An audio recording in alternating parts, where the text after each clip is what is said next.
regardless where one is, regardless of what one focuses upon, we can always go further. We can always open more.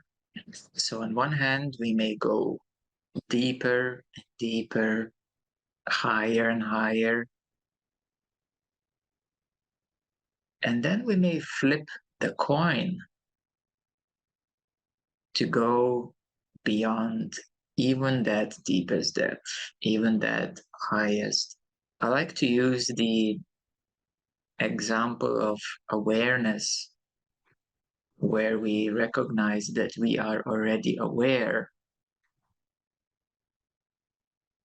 And then naturally it becomes a focused point that one focuses on awareness. And in this case, I like to ask a person or a group to try to be not aware. Yeah, like if somebody tries to be not aware, it flips the coin, it flips the effort of trying to be aware. And then recognizing, seeing that if you just try to be not aware, is not possible. So, does awareness need any effort? No.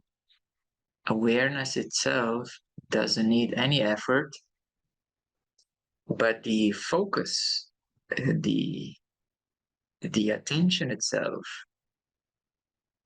it needs to relax from being engaged, involved with objects, senses, spaces.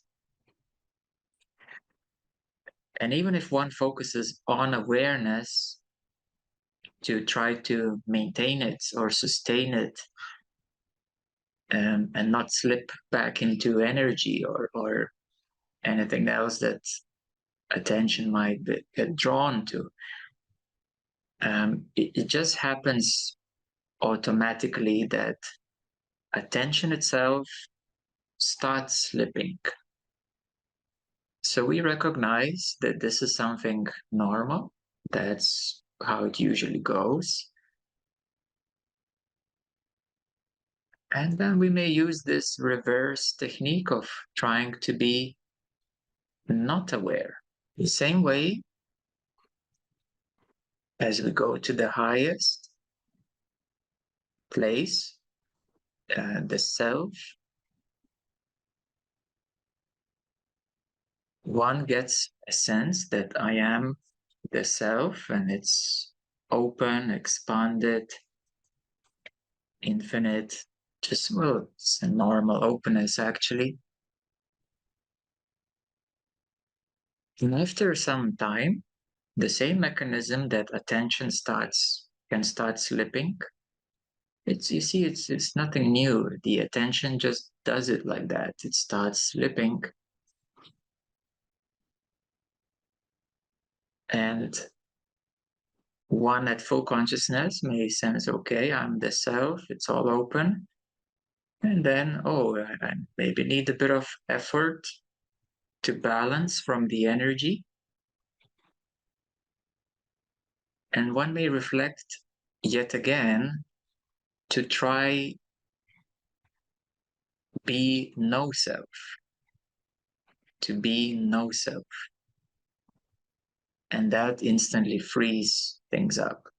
I am the self, but let me try to be no self. Oh, I can't. And it's like open instantly.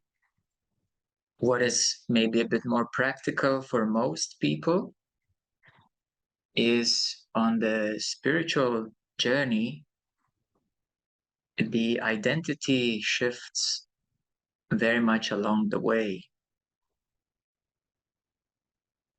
So one starts to identify, I am spiritual. I'm spiritual. I know a lot of things. I learned a lot of things. I surely can feel a lot of energies and things.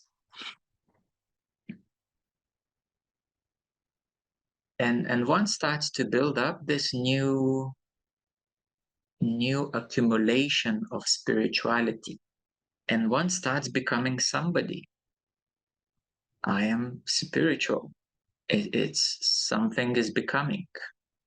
I am becoming spiritual. So something is accumulating. And a beautiful, freeing way is to recognize that a bigger spirituality is being nobody. It's like, oh no, but I'm very spiritual. I can't be nobody. Or I am so enlightened. I can't be nobody because there is so much light. I am, I have clarity, a lot of clarity, a lot of enlightening energies, a lot of enlightenment. I can't be nobody. So it's the same principle of flipping the coin from what you are holding, what you are accumulating, what you are interacting with who you are.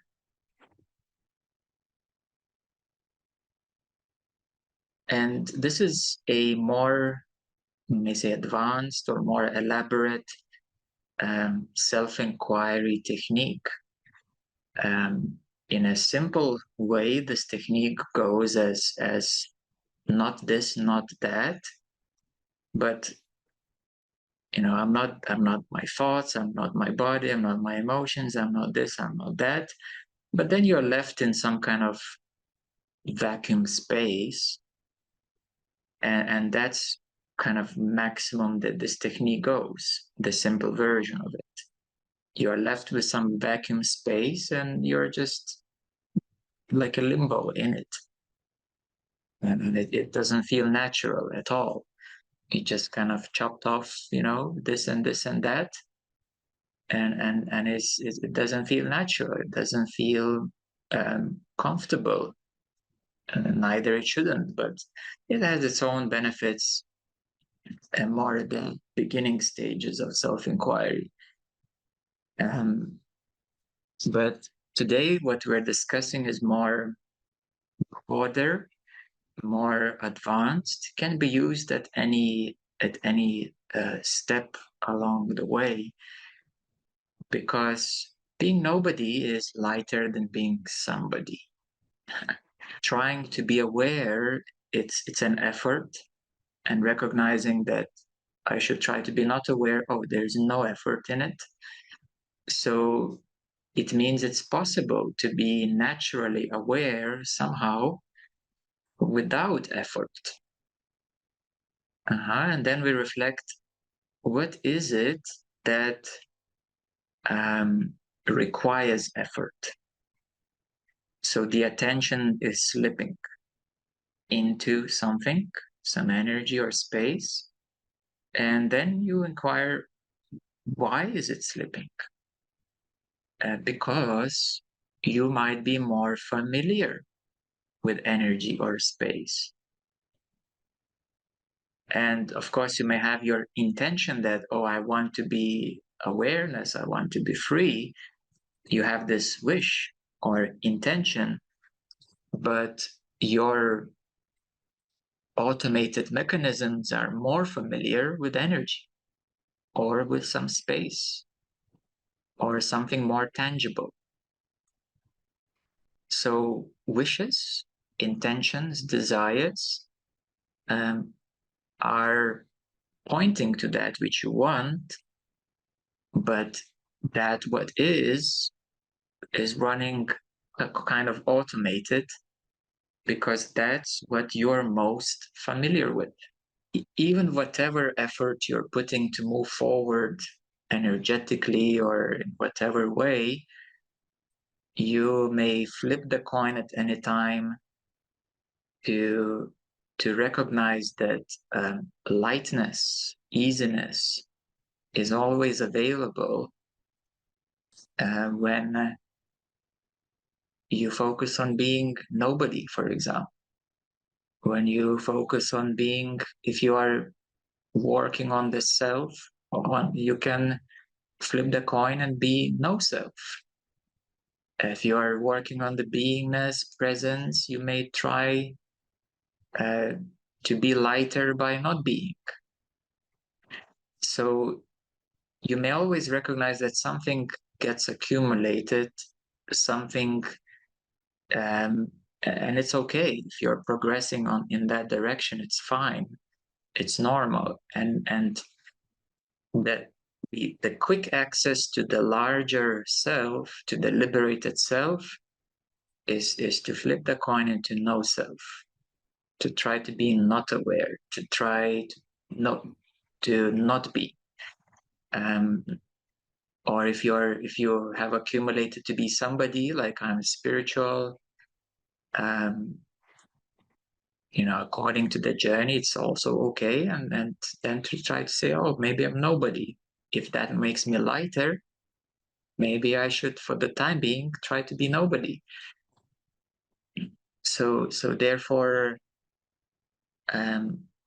whatever we're progressing with is fine, nothing wrong, first of all, but there's a quick way of how to get into that larger self, natural self, is flipping that coin into the no self, trying to be not aware, nobody, and so on. So this is very liberating, very freeing.